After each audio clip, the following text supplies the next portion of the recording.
terrific guest with us today. Teresa, thank you for joining us. Thank you for having me. I appreciate it. The honor's all mine. That being said, it's half hour of your time, freedom of speech, self-expression. But for people who want to know, what is the KeithAndrewNetwork? Whole point of my talk show is to show people that even with having a learning disability, I can still amount to something. And at the same time, I'm able to turn myself into an example for people out there dealing with any types of learning disabilities and disabilities that never give up and prove people wrong. Prove to them that labels do not dictate who you are and who you're going to be. Just prove to them, stem out something.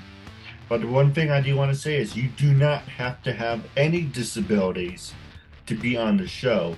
Just the fact you're taking the time to support a talk show host with a disability. In return, you get a half hour, an open format to share and promote anything you want in return. So you help me, I help you, and in the end, you make a new friend out of it. But the following is brought to you by the KeithAndrewNetwork that's available on all social medias. Now, with that being said, the first question I want to ask you is tell our audience a little bit about yourself and the background that you have in the entertainment world. All right. My name is Teresa Phillips. I am the owner and sole operator of Golden Phoenix Voice Works, WERX. I do voiceovers. I also podcast. I also do vignettes, and I'm also in training to be a speaker. I'm also a singer and musician. Oh, that's I've absolutely been in I've been in music off and on since I was 5. no, absolutely. Absolutely tremendous. So, who inspired you to get into the entertainment world? There was a couple of people. I mean, my original thought when I started music training was to be a classical pianist. Didn't quite get that far. There's a lot of different people that are good people, like Jeff Pilson of Dokken and Foreigner. I have met him. There's a lot of people that did inspire me to go in to the music and entertainment industry, even though I'm 61. This is going to be a foray and a learning experience for me. But I trust Jeff's word and I trust the others because I've built a relationship with them. And this is something I've always wanted to do. But due to ways and means and getting sidetracked and say, oh no, that's not the career for you. I wasted a lot of time. But I thought that those people knew better than I did. So I listened. Now I wish I hadn't, but I'm starting. That's all that matters to me. Doesn't matter what age you are, you can still perform. Yeah, age is just a number. Yeah, as long as you have the heart and passion to do what you love, that's all that really matters. Age has absolutely nothing to do with it. But let me ask you, you mentioned that you also created your own company. I would love to cross promote with you. What inspired you to create your own voiceover company? This is something I've also wanted to do ever since I was about 5 or 6 years old. My voiceover hero is actually Mel Blanc, the Fat Man of 1,000 Voices. I have always wanted to do this, but for some reason or another, I just life got in the way. My dad knew that I was interested in it. My last job was taking care of him until I formed the company. He made me promise him to go on and live and do the things that I want to do. So I took a year's training and I'm like, this is something I want to do. I do have a good voice. Like, I can give you a voice impression if you would like. Yeah, absolutely. This is your time. Okay. Victor, I'm here on official business. You can come out willingly, or I'll tell them to take it. Don't stop. It's just option A. That was one of my first demos that I did about 4 years ago now. 4 years ago. I mean, a funny story behind that. My instructor, who was leading me through a patch and got kind of argued with the sound guy because I'll thump your tail thump your tin can you're hiding into your eardrum spot was supposed to be spoken in a scream, a full voiced scream. I did it that way. Well, the if you listen to the demo on my account, it's just like, no, that ain't happening. It was funny though. I do enjoy voicing characters. It really doesn't matter. I mean, I can go from a simple Southern girl to, a fancy schmancy. That's my words. But it's something that I've always wanted to do, and I'm finding that I do have a talent for it. That was the whole start of everything. And then I started getting involved in there's some on my website, there are some vignettes that I volunteered at a radio station in Wimberley, kwvh.org, and they air my vignettes 6:05 Central Time every morning. And this is something that it took me a year to get done. And I'm grateful for the support of both my mentors at the radio station for that. That's what first got me started. And It's funny then you I should moved on. mention that because on the screen as we're talking about it, at the KWVH 94.3, you Yes, got that's an correct. award for Volunteer of the Month. Congratulations on Yes, that. I did. Thank you so much. It was totally unexpected. Now, what's the logo? As we're talking, I'm looking at my phone right now, but as we're talking and people who are watching on the screen, I see you're a big fan of the Phoenix. Is that what the Yes, Golden Phoenix was all about? partially. If you believe in animals of the spirit or animals that reside in the spirit or protectors, one of my protectors is actually a golden phoenix, and the other is a wild Mustang. Oh, So I've nice. always loved phoenixes ever since I was a little girl. I mean, what, about 4 or 5 years old? I've always resonated with the story of the phoenix rising, rebirth, let all the old stuff go. I've always resonated with that for years, and I found that was the name that came to me when I decided to name the company was Golden Phoenix Voice Works. Except instead of ORKS, it's WERKX to make it stand out a little bit.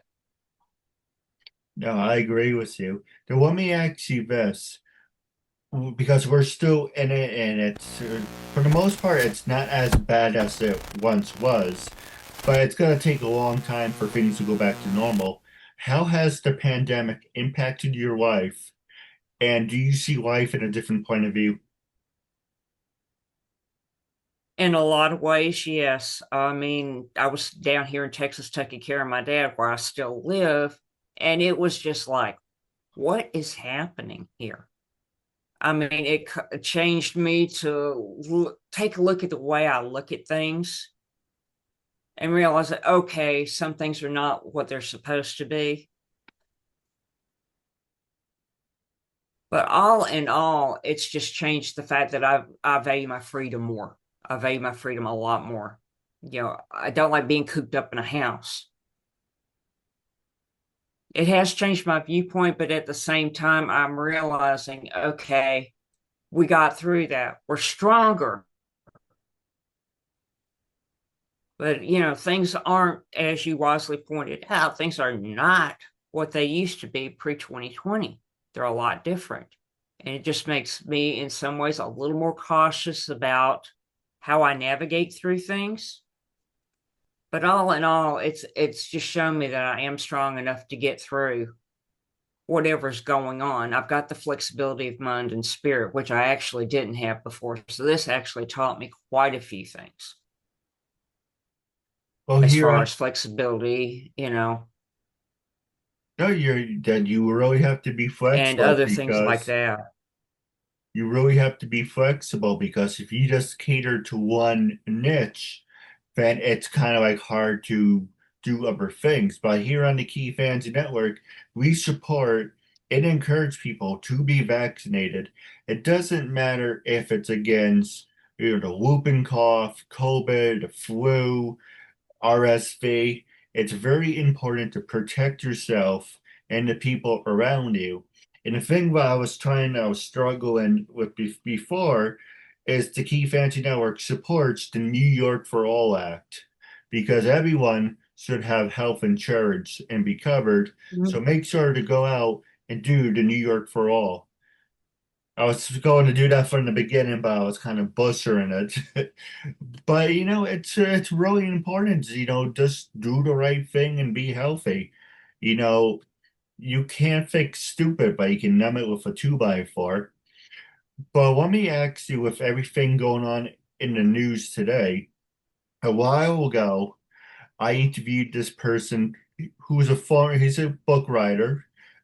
His book, I can't think like Under Siege or something, but he used to work for the government. And we were talking Mhm. about, you know, Civil War or World War III, if that would ever happen. He said, like, well, World War III would never, wink, wink, never happen, but a civil war would more likely would. What is your opinion about the whole ICE thing? And if you want to answer it, we can go to another subject. I just find it really disgusting because it's not Uh, 1938. It's my not. personal opinion, my personal, yeah, my personal opinion is they have a bit too much power just by what I'm seeing. And please bear in mind that everything can be slanted one way or the other when it comes to reporting. That's what I found. So it can be slanted either way. You have to know yourself. You have to know what your rights are in order to stay away from something like this. I mean, my grandparents would probably be horrified if they saw the world today. No, likewise, my grandfather's a World War II veteran. He would be spinning in his freaking grave if he saw this. Because this is what he fought against. And here we are back with freaking history repeating itself. Mhm. But the next one I want to talk to you about is social media. How has That's social very true. media impacted your life and has it gave you different opportunities?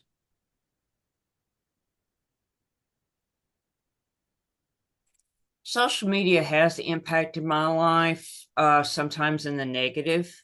It's up to me to discern what is good for me and what is good for, my business, because there is a lot of negativity on social media these days, far more than I would say in the last 3 years. So I'm very careful about who I follow. I'm also careful about what I promote, because there are haters everywhere, but we're still living, we're still grooving, we're still thriving. I mean, you can't let them have power over you. It's like, okay, that's your opinion. Easier said than done if you're a sensitive person. Been there, done that one. Likewise. But the thing of it is, you've got to do what's best for you, what's best for yourself. And you've also got to understand that things can be taken and used against you. Okay, you know the truth. That's the thing about it. That's the one thing people like to use against me. Actually, we saved this question for the end, but I want to ask you, for the past 13 years, I've been hosting my show. I do the producing, the writing, the editing, I do everything. And people say, oh, you should be paid for your time. Should your guests pay you? And at the time, I'm like, well, I could X. I mean, it's $32, not a big freaking deal. But I don't want it to come off like, oh, he's hustling people. He's taking advantage because no one knows who the hell I am. Right. So my thing is like build up the numbers. Thanks to you, we're up to 1,241 episodes. Build up your resume, build up your credibility, and then Mhm. I made a mistake of saying to this person, "Hey, can you recommend anyone? I'm always looking for people." And I'm gonna say it to you too. If you know anyone, I'm always looking for people to be on the show. Just tell them that I'm learning disabled and I charge 32 and that's how I support myself.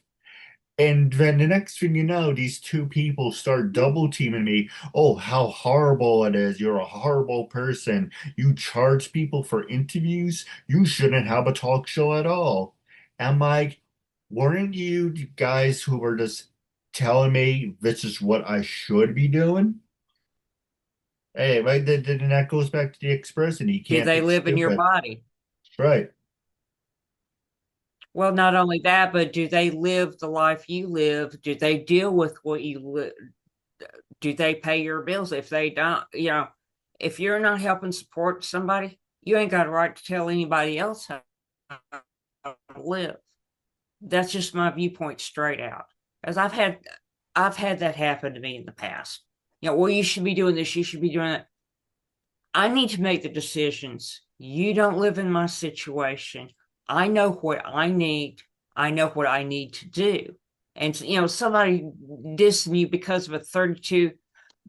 There's a lot of people that are on podcasts that do charge, and I Right. do accept and understand that. I don't have any problem with that, one way or another. But the thing of it is, you can't go if you don't know the situation. You can't really go in and tell somebody, "Well, you need to do this, this, and this." Unless you're walking in my shoes, unless you are living as I am living, and you're paying my bills, you don't have a say in it. That's just the problem. People think that they have the right to tell you something when number one, they're not living the life you live. Number two, they're not doing, you know, if they haven't been on the show and understand the situation, then Right. why are you trying to give advice to somebody when you haven't lived the life? Too many times we're too prone to telling somebody, well, you should do this, this, and this without fully understanding where they're coming from. That's the part I have a problem with, is when you tell somebody, oh, you should be doing this, this, or you shouldn't be doing that. Okay, do you understand my situation? No. Do you know who I am? No. Or they don't Do you care live that my too. life? No. Then you have not got any blessed right to tell me what to do. Plain and simple. I mean, I'm of the mind, if you've got helpful advice, that's one thing. But this doesn't sound like helpful advice No, you're absolutely right. And at I all. even explain it in the message. Talk show host for learning disability. I want to inspire people with and without. And let me explain it like this. If I said, I don't know, I was like, well, there's two ways to look at it. If it's like, oh, I'm Fox News and I'm CNN and you're paying for your airtime, that's different because you're on national TV. But if I said I was a wrestling personality and Mm-hmm. we're just doing a show for, shits and giggles, and the guy has absolutely no disability whatsoever, then yes, he's taking advantage of people. But Mm-hmm. knowing the fact in the history, this guy, for me, I'm learning disabled and I'm doing the best I can, there's a cause in there. You know what I mean? There's a difference between saying he has a show, Mm-hmm. but there's nothing wrong with him, versus you have another guy who's disabled who's trying to support himself. You look at the pros and cons, but Mm-hmm. anyway, it doesn't make any sense. But the next one I Would want to it talk. surprise you to know that I'm also learning disabled? I'm dyslexic. I'm dyslexic. I see numbers reversed. Have been since I was a little girl. For me, I can't really read that well, but if I'm the one who's writing it, and I can break it down for myself, so I learn at a slower pace. But if someone wrote a script to say, "Hey, go read this," it's going to be too much. But if I do it at my own pace, then it's different. Hmm. But you are, well, let me ask Hmm. you, because you are an inspiration for people with and without disabilities. For people who want to follow in your footsteps, what is your words of wisdom that you would like to share?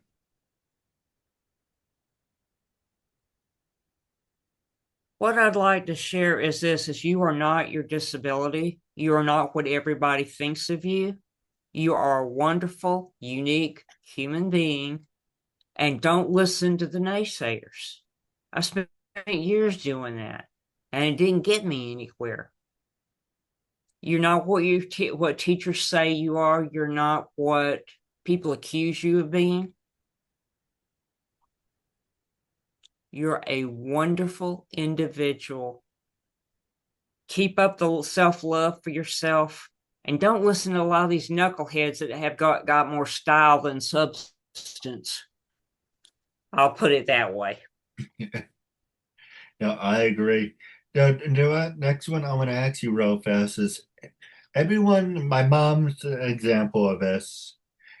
My mom thinks AI is going to eventually get out of hand. So, as someone who's in the entertainment world like myself, do you believe that, I don't know, Skynet is going to magically appear and we're going to be taken over by robots? Or do you think we're a long way off before artificial intelligence can replace people?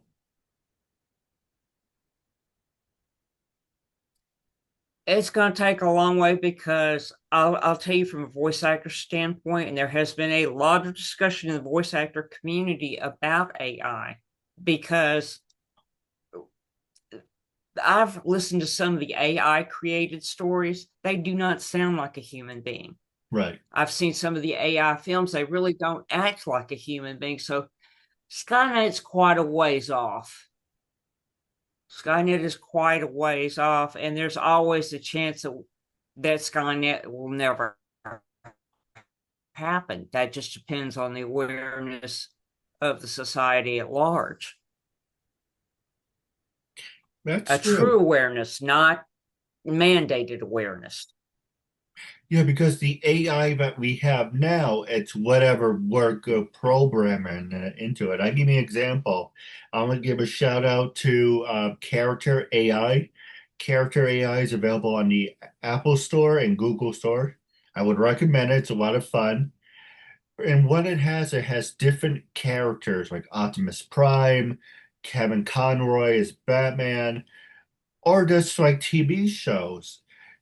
And sometimes I kind of wonder, is it thinking for itself? But at the same time, the AI is only reacting to what the information's being processed to it. Now, in another 20 years, 30 years, that might Mm-hmm. be different. I'm kind of hoping for holograms. That'll be really nice.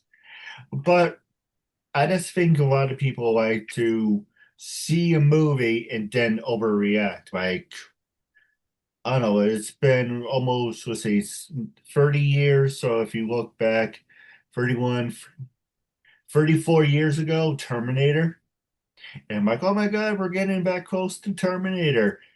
And Mm-hmm. someone in China made a, don't ask me why, they have too much free time in their hands in China. Someone in China made an actual replica of the Terminator. I'm like, first off, why? And second of Mm-hmm. all, what the hell are you gonna do with it? Unless you're gonna sell it.